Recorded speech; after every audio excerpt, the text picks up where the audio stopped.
Bienvenidos y bienvenidas a Enclave Política. Soy Orlando Pérez, les acompaño para conversar sobre la coyuntura muy especial que vive Ecuador. Porque ya se instaló la nueva asamblea, ya hay nuevas autoridades en el Poder Legislativo y solo queda la posesión de Daniel Noboa este jueves para sellar la transición tras la muerte cruzada. En el país hay incertidumbre y algo de descreimiento sobre lo que pueda pasar.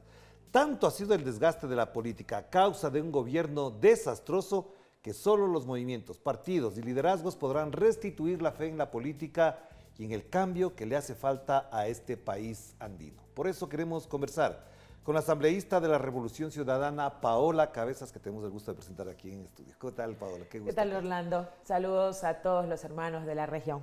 Gusto poder compartir. ¿Cómo valoras el momento que vivimos? Ya, como digo, ya está la asamblea, tú formas parte de ella también, ya se han nombrado ciertas autoridades, falta una nada más.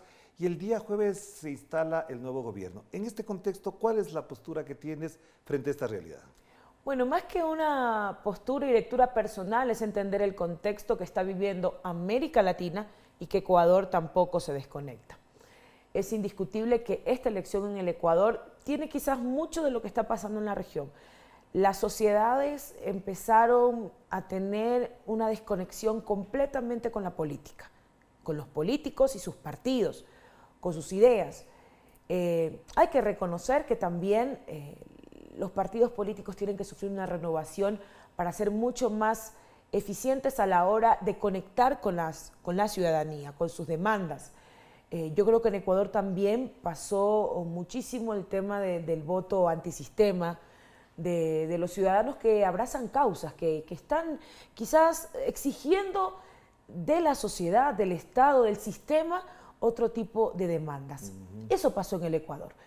El presidente electo Daniel Noboa era el menos opcionado, la verdad. Las encuestas, los tracking, todo ponía, digamos, a la Revolución Ciudadana como un ganador indiscutible de las elecciones anteriores. Sin embargo, la balanza se giró y esto hoy demanda que el Parlamento con el Ejecutivo tengan la capacidad de escucha sobre esa sociedad.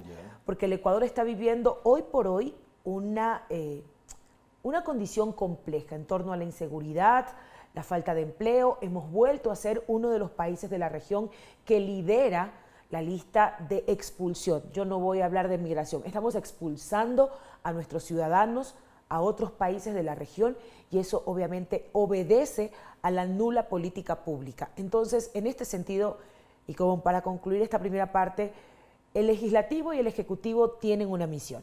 ¿Por qué? Porque si bien el presidente de la República ganó con el 52%, el otro 50%, ya hablamos del 48%, le corresponde a la Revolución Ciudadana.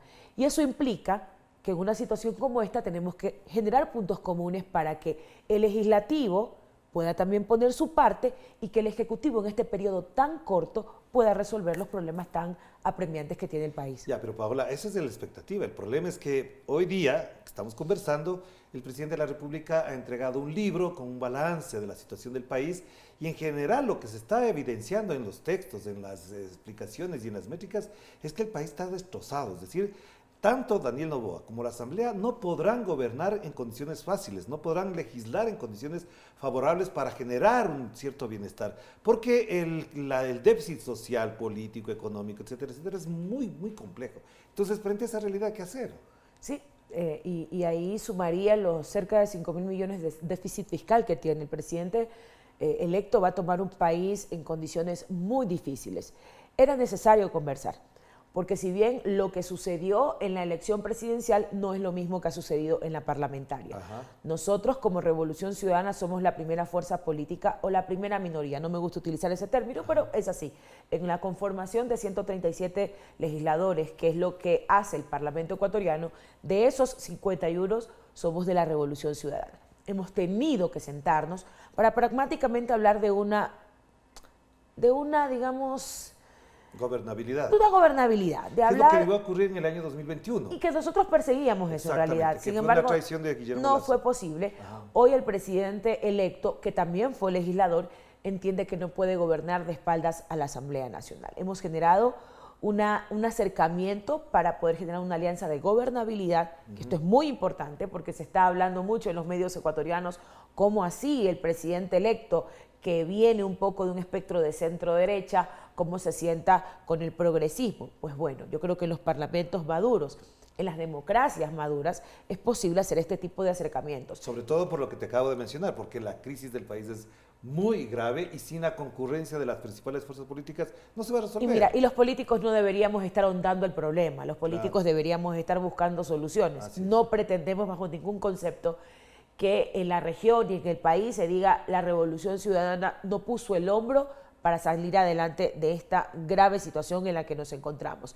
En ese sentido, ya se han elegido las autoridades, entre los acuerdos legislativos era que la Revolución Ciudadana pueda presidir 6 de las 15 comisiones permanentes, 6 vicepresidencias, y bueno, en este caso la presidencia de la Asamblea está siendo, digamos, en este caso presidida por alguien del Partido Social Cristiano, que creemos, mira, era lo lógico. Yo era una de las personas que consideraba que debíamos disputar el espacio de la presidencia, pero también es importante entender el contexto en el que estamos viviendo en el Ecuador.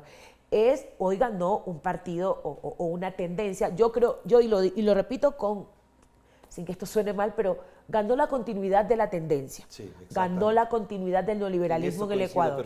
Y en ese sentido, más allá que nosotros pragmáticamente hayamos hecho un acercamiento y un proceso de unidad entre varias fuerzas políticas antagónicas, eso no implica que en el Ecuador continúe gobernando lo que ha sido todo el proceso neoliberal durante los últimos 7 años. Porque además a esto añadiría un elemento que es muy importante. El país parecería, a lo mejor me equivoco, pero sí se nota en algunos sectores, está agotado de la bronca, de la polarización, de ese famoso clivaje correísmo-anticorreísmo. Es decir, no sé si se llegó a saturar, pero en alguna medida se agotó. Y siendo así, la mejor salida es encontrar soluciones comunes y conjuntas. Por eso te diría, ¿hasta dónde la Revolución Ciudadana, que se cataloga como correísmo, está en la predisposición de la gobernabilidad para sacar adelante el país sin perder su identidad política? Mire, ahí sí me voy un poco a desdoblar y me voy a poner en primera persona. Soy de una provincia de frontera, vivo en Esmeraldas, una de las capitales de provincias más inseguras del mundo. ¿Crees que en este momento le podemos responder a la población de la que vengo que nosotros tenemos conflictos ideológicos, que no podemos sentarnos con el presidente porque, digamos, hay complicaciones en nuestro diálogo político? No. Mientras tanto la gente se muere, la gente la asesinan. Esa es la respuesta, Orlando. En este momento, bajo ningún concepto queremos nosotros ser causantes o responsables de seguir, digamos, provocando esta inestabilidad. Si nosotros, con el conocimiento que hemos adquirido durante todo este tiempo, podemos contribuir desde el Parlamento para generar leyes. El presidente está por enviar, él se posesiona el jueves, pero está por enviar los proyectos económicos urgentes que van a permitir inyectar recursos. No podemos seguir apelando a la deuda, estamos sobreendeudados y eso pone al presidente en una condición difícil sobre los multilaterales. No vas a poder tener una autonomía económica porque siempre vas a estar dependiendo de lo que te digan los multilaterales en el oído. Entonces, más allá de lo que el presidente decida cómo encaminar su política económica, nosotros tenemos que darle viabilidad a esos proyectos económicos urgentes porque se necesita plata. ¿Y dónde queda el programa, dónde quedan las propuestas de la Revolución Ciudadana? Bueno, nosotros tenemos claros nuestros puntos rojos. Primero, privatizaciones, cero. No se toca el patrimonio de los ecuatorianos, no se privatiza el petróleo, no se privatiza la energía, no se privatiza la salud y la educación, que eso fue un debate muy amplio durante la campaña, porque la vicepresidenta electa, en este momento binomio del presidente Daniel Noboa, que dicho sea de paso, ya estuvo haciendo una visita a uno de los, digamos, al secretario de Vox en España. Ahora, ayer conversamos, y perdón que me salga un poquito del tema, hablando un poco del triunfo de Milei en Argentina. Ella tiene quizás ese prototipo o tiene, digamos, un poco esa formación, esas coincidencias en cuanto al tema de su visión sobre el Estado y el gobierno. Cero Estado, privatizaciones, Estado mínimo quien tenga plata se cure, quien tenga plata estudie, y eso nosotros ha sido una línea Pero de roja. eso no ha hablado Daniel Noboa. Y eso obviamente... Creo que ha tenido prudencia al respecto, al eso menos. obviamente entendería, y por las condiciones en las que se generan, digamos, la distribución de responsabilidades en cuanto a la presidencia y vicepresidencia, es el presidente que le va a dar las, digamos, tareas, las tareas a ella, pero obvio, nosotros teníamos que alertar que con esas cosas con nosotros no van. Una última pregunta de esta primera parte, Paola, que es muy importante. Tú compartiste curul con el presidente actual electo, Daniel Noboa. Mucho de lo que se dice de él es en función de esas perspectivas, de esas percepciones que ha habido sobre él, porque en la práctica no hemos visto en entrevistas, no hemos visto discursos en tarima, ni nada por el estilo. ¿Cuál es tu percepción de él? ¿Hasta dónde es tan tolerante como se plantea, dialogante, abierto a la posibilidad incluso de generar algunas políticas que no coincidirán con su propio programa? No, yo le debo reconocer que él ha dado la apertura para que se haga este acuerdo parlamentario. Si él no hubiera mostrado su voluntad y la madurez y pragmatismo, no se hubiera generado. Esto completamente claro. La fotografía que se ha, digamos, cristalizado ahora fue lo que buscamos hace 2 años atrás, que no fue posible, justamente porque no era del interés del presidente del que ya se va. Entonces hay que darle también el beneficio de que está entendiendo que la gobernabilidad se la construye en base a la confianza y al respeto, que la gobernabilidad no se compra en una funda de papitas fritas en un supermercado, no, se la construye, se la cimenta, y creo que eso es mi primer gran paso. De ahí en adelante, Orlando, va a depender mucho de cómo continuemos dialogando con el Ejecutivo, porque, insisto, van a tomar seguramente decisiones que no en todo van a tener respaldo de la Revolución Ciudadana. Nosotros tenemos clara nuestra identidad, somos un proyecto humanista, progresista, que está completamente volcado a los intereses de la gente, y cada vez que haya algo que pueda tocar, vulnerar derechos fundamentales de los ecuatorianos, nosotros estaremos allí para decir no.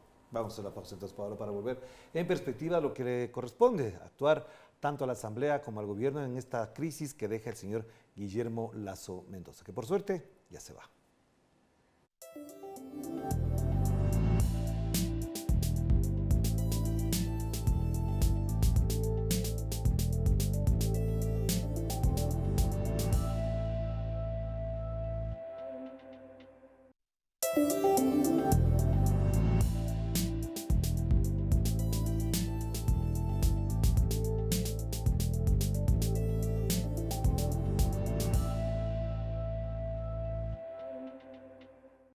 Y ya estamos de vuelta aquí en Clave Política, seguimos conversando con una estimada amiga, una compañera también de muchas causas, también desde el periodismo, la asambleísta por la Revolución Ciudadana, Paola Cabezas. Paola, una de las cosas que preocupa en América Latina es esta derechización. Tú empezaste la entrevista y quería tocarla en esta segunda parte, del modo en que están comportándose nuestras sociedades. Incluso algunos hablan de una cierta enajenación.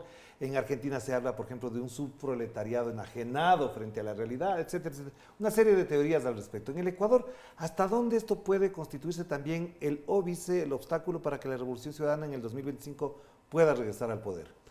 Sí, yo creo que quizás no hemos entendido, mira, hay varios elementos que también confluyen. El tema de la digitalización de la información, las redes sociales están copando la mente de nuestras sociedades. El tiempo, la mente y el corazón. Todo, absolutamente todo. Sí. Entonces, hablamos de que yo sí creo que la derecha ha sabido interpretar muy bien y saber utilizar de manera muy eficiente este tipo de herramientas.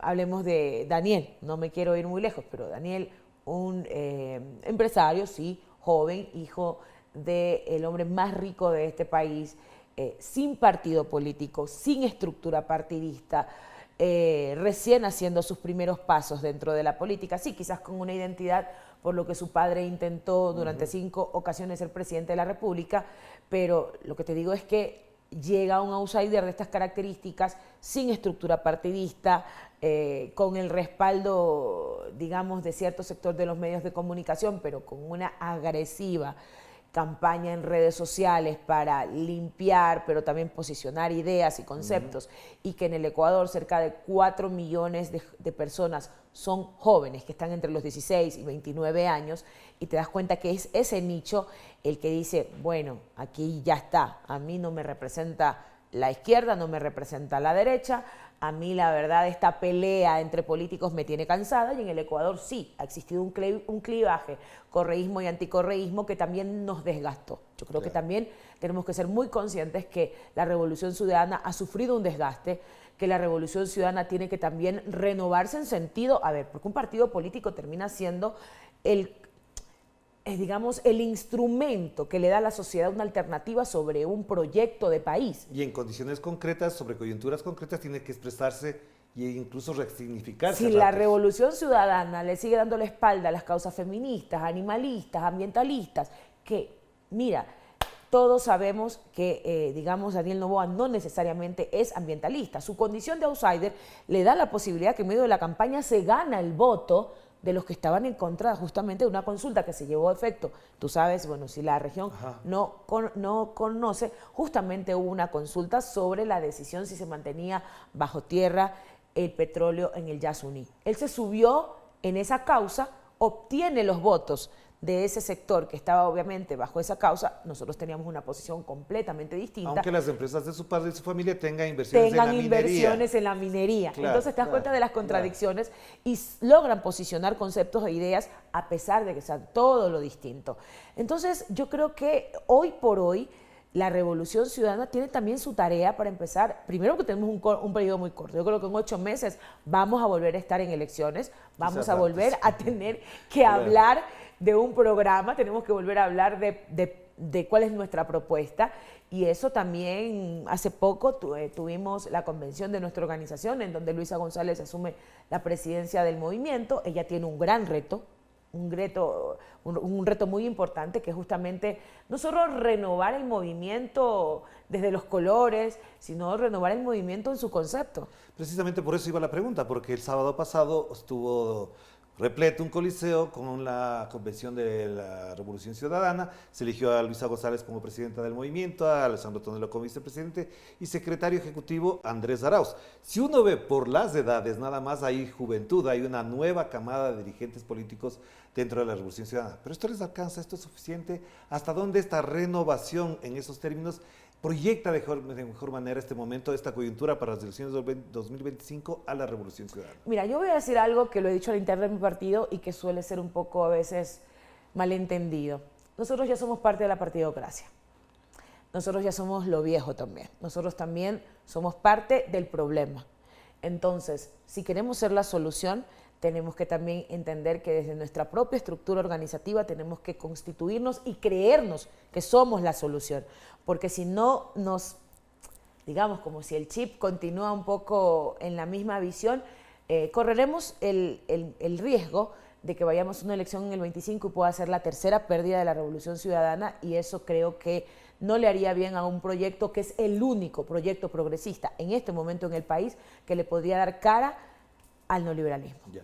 Y siendo así, entonces, ¿hasta dónde esto que estás planteando, esta necesidad interna, también choca a veces con lo que pasa afuera? Porque cualquier cosa que haga la Revolución Ciudadana de parte de los medios se estigmatiza. Tú hayas sido víctima el día de ayer, por ejemplo, de un ataque virulento en redes sociales por una postura incluso hasta de orden constitucional. Y eso no nace porque tu postura sea equivocada, porque tu postura esté, digamos, disfrazada de ilegalidad o algo por el estilo, sino porque hay un manejo mediático que violenta, asesina la reputación de personas como tú. Bueno, tú me comentabas qué es lo que está pasando en la región en torno a estos modelos que llegan y permean tan fácilmente en la sociedad, porque tienen un aliado estratégico y son los medios de comunicación. Entonces, ¿qué hacer frente a eso? Porque ya llevamos años hablando de lo mismo. Y sí, y yo creo que ahora más que nunca hay que empezar a también disputar el relato, porque, Orlando, no podemos seguir todo el tiempo defendiéndonos de esta artillería pesada que mediáticamente representa para sectores progresistas los ataques permanentes. Entonces, eso también debe ser parte de la discusión, porque nada de lo que propongamos o que digamos que esté acorde con una transformación real para nuestros países y sobre todo para el Ecuador va a poder llegar de manera diáfana a la gente si seguimos teniendo a medios de comunicación no solamente que asesinan reputaciones, que contribuyen a la persecución política y al lawfare, sino medios de comunicación que no tienen partido, que no se inscriben en las elecciones, pero los que son quienes apuestan a candidatos, son los que también juegan en la arena política y a la larga son los que desequilibran al momento de elegir. No te olvides que también lo hicieron con Andrés cuando intentaron vincularlo con una situación en Colombia. Algo similar pasó con la campaña de Luisa, en donde decían que tenía plata en paraísos fiscales, pero imagínate, cuando hay toda una estrategia armada para posicionar mediáticamente un tema y el candidato se descuida o deja de hacer campaña, podría decir eso no es verdad, son justamente estrategias que están muy bien orquestadas y mira, ya es un libreto, ya es lo mismo, ni siquiera se renuevan en eso, siguen siendo exactamente las mismas estrategias. Pues bueno, nos toca a nosotros ser mucho más eficientes, hay que también entender que la comunicación termina siendo, o digamos, las redes también siguen siendo un espacio de disputa muy importante y no podemos perder, porque es allí donde se posicionan ideas, mentiras, nuevos relatos, en ocasiones equivocados, y ahí tenemos que estar nosotros para decir la verdad. Porque yo quería plantearte una idea muy particular, tiene que ver con que el ataque, el asesinato de tu reputación también pasa por dos cosas. Primero, porque eres de la Revolución Ciudadana, efectivamente esto está planteado así. Pero segundo, es porque eres mujer y también eres afroecuatoriana. Eso se ha ido gestando, se ha ido incluso haciendo una forma de neofascismo en ciertos sectores medios y altos que creen que los quiteños de bien, por ejemplo, son los únicos autorizados para mandar en este país, o los que pertenecen a una cierta clase social ecuatoriana. ¿Hasta dónde esta disputa de orden incluso ideológico, de género, etcétera, va a seguirse resolviendo con este tipo de ataques? Y mira, y ojalá solamente se tratara de una agenda política, es también estatal.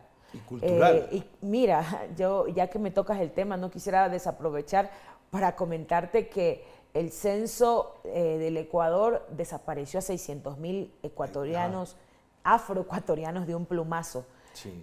Ya sucedió en Colombia un etnocidio estadístico en donde también desaparecieron a 1.300.000 hermanos afrocolombianos y en Ecuador se gestó algo similar.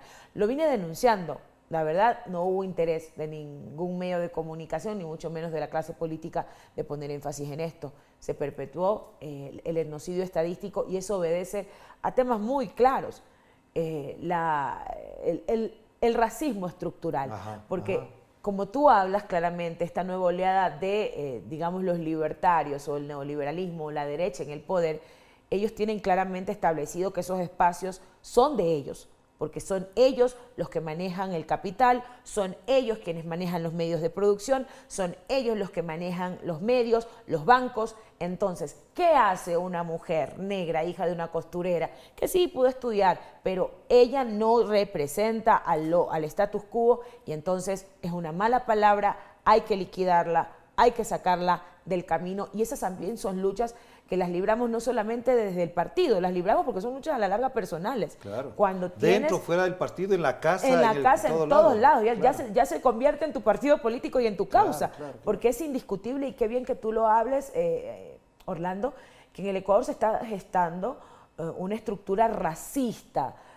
misógina, tiene todos estos componentes que en realidad deterioran el tejido social y que nos debilitan como sociedad. Eso también es político. Claro, porque y hay además que darle la se ha lucha. intentado homogeneizar, hay un estilo de vestirse, hay un estilo de pintarse, hay un estilo de hablar que homogeniza, pero sobre todo que es blanqueamiento social. Hay un tema de blanqueamiento social y allí nosotros no tenemos espacio, no hay cabida y sigue siendo nuestra lucha, porque también te das cuenta, Orlando, y esto también lo digo para la discusión mediática, sigue siendo la Revolución Ciudadana quien le apuesta a la representación de los pueblos y nacionalidades. Hoy en el Parlamento de 137 soy la única mujer negra y un compañero también de mi bancada, que estamos, digamos, haciendo la representación del pueblo negro.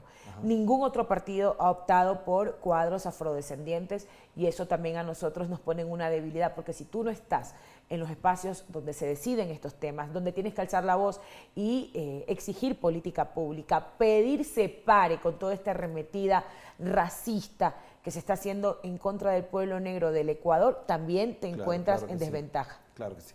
Gracias, Paula. Gracias, Orlando. Siempre será un gusto conversar contigo aquí. Un abrazo grande. Y gracias a ustedes por acompañarnos en esta reflexión sobre lo que está viviendo el Ecuador. Hemos tocado 3 temas, pero efectivamente faltan muchos más. Me gustaría incluso solamente hablar de lo último que acaba de tocar Paola, porque me parece que es de la manera estructural, como también se domina y se producen hegemonías que a la larga, efectivamente, en ciertos momentos caen en la necesidad de una liberación, sí, pero también en un fascismo que nadie va a aceptar en estas épocas.